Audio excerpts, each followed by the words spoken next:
जी नमस्कार दोस्तों, BTSC NM का बिग अपडेट आज का तरफ से आई है। एनएम की पदों की नियुक्ति होगी या नहीं होगी, ये बहुत बड़ी समस्या खड़ी हो चुकी है बीटीएससी एनएम के लिए।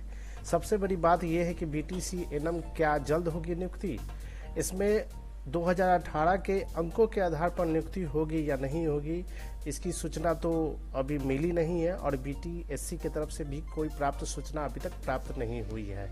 यहाँ तक भी पता चला है कि बीटीएससी ने पटना हाई कोर्ट में फिर से खबर आ रही है कि जो केस अभी भी किए गए हैं बीटीएससी की तरफ से, वो उसकी काफ़ी विलम्ब होगी और हो सके तो नियुक्ति में भी काफ़ी विलम्ब हो सकती है, क्योंकि वो 2024 तक उम्मीद रखा जाए कि सभी की नियुक्ति होगी। इसके विषय में हम बात करेंगे। अगर फर्स्ट टाइम मेरे चैनल को अगर विजिट कर रहे हैं तो सब्सक्राइब, लाइक, कमेंट जरूर करें और ज़्यादा से ज़्यादा इस वीडियो को शेयर करें कि लाखों अभ्यर्थी तक ये सूचना प्राप्त हो। यहाँ पे दोस्तों दिया हुआ है 2018 के नियमावली के अनुसार में दिया हुआ है कि चयन की प्रक्रिया एनएम के पदों की नियुक्ति हेतु मेगा सूची निम्नलिखित रूप से तैयार की जाएगी। एनएम कोर्स की परीक्षा में प्राप्त अंक के लिए 60% चाहिए और उच्चतर कोर्स के लिए यदि हो तो GNM, BSc nursing, post BSc nursing, MSc nursing के 15 अंक मिलेंगे ऊपर से, अगर ये कोर्स कंप्लीट है और एनएम के पद पर अगर जाते हैं तब। तीसरा रहा है कि बिहार राज्य के सरकारी अस्पतालों में संविदा के आधार पर कार्य अनुभव के लिए प्रति वर्ष के लिए 5 अंक एवं अधिकतम 25 अंक दिए जाएंगे। मतलब जो भी अगर संविदा के आधार पर एनएम के पद पर नियुक्त हैं उन लोगों को 60% तो चाहिए। अगर आप कार्य कर रहे हैं संविदा करीब तो प्रति वर्ष आपको 5 अंक उसमें जोड़ेंगे। अगर 3 साल किए होंगे तो आपको 15 अंक मिलेंगे, यानी कि 60 प्लस 15 जो भी होता है वो आप कैलकुलेट कर सकते हैं दोस्तों।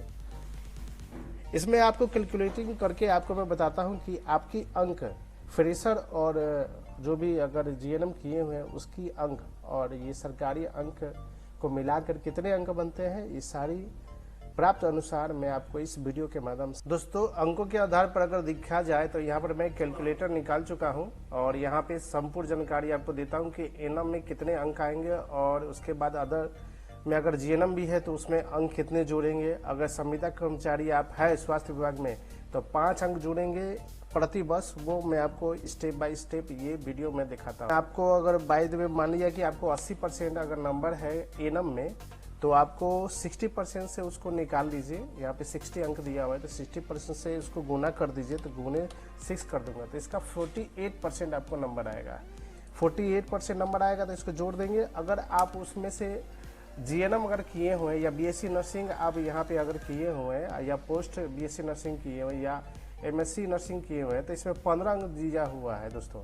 अगर आप किए हुए हैं तो इसमें से प्लस 15 अंक जोड़ जाएगी तो आपको टोटल 63% आपको इसमें आपको नियुक्त करने से यानी कि ज्वाइनिंग से आपको कोई भी रोक नहीं सकता है।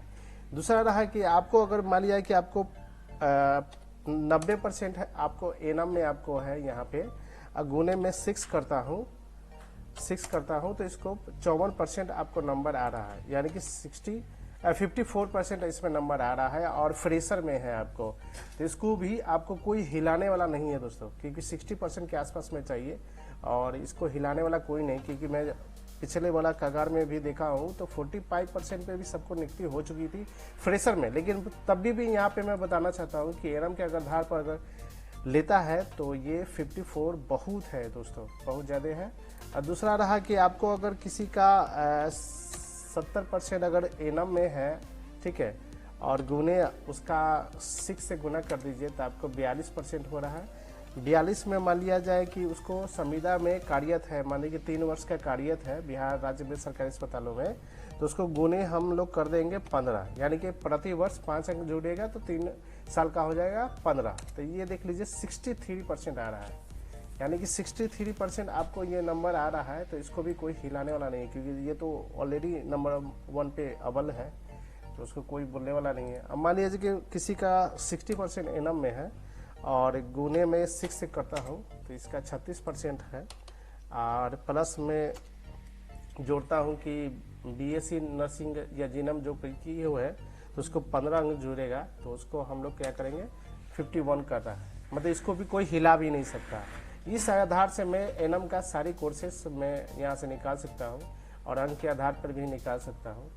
दूसरा रहा कि आपको मान लिया कि किसी का 85% है, फ्रेशर की बात करता हूँ, एनम में फ्रेशर के 85% है, गुने 6 करता हूँ उसको 51% दोस्तों आ रहा है। तो 51% अगर आ रहा है तो इसको भी कोई हिला नहीं सकता, इसका माइक अल्लाह नहीं जिसको नौकरी से उसको हिला सकता है। 51% की है, उसमें भी कैटेगरी है भाई दोस्तों, जनरल है, ओबीसी, एससी, एसटी तो छोड़ ही दीजिए, उन लोगों को तो रखा हुआ है नौकरी। इसलिए सभी के कगार में बना दिया हूं कि ये अंकों के आधार पर अगर नियुक्ति होती है 2024 में तो ये इसी फॉलो के अनुसार होगी और इसको कोई हिला भी नहीं सकता है, क्योंकि 2018 के नियमावली के अनुसार भी तो दोस्तों देख ही लिए हैं कि बीटीएसी का एनम अब नियुक्ति भी रुक चुकी है, जो भी उत्तीर्ण हुए हैं। आगे देखिए क्या होता है। फिलहाल के लिए मैं वीडियो बनाते रहूँगा एनम के तरफ से, और इसी तरह के वीडियो बना के मैं शेयर भी करूँगा और आप भी लोग भी शेयर कीजिएगा। और बाकी के लिए धन्यवाद।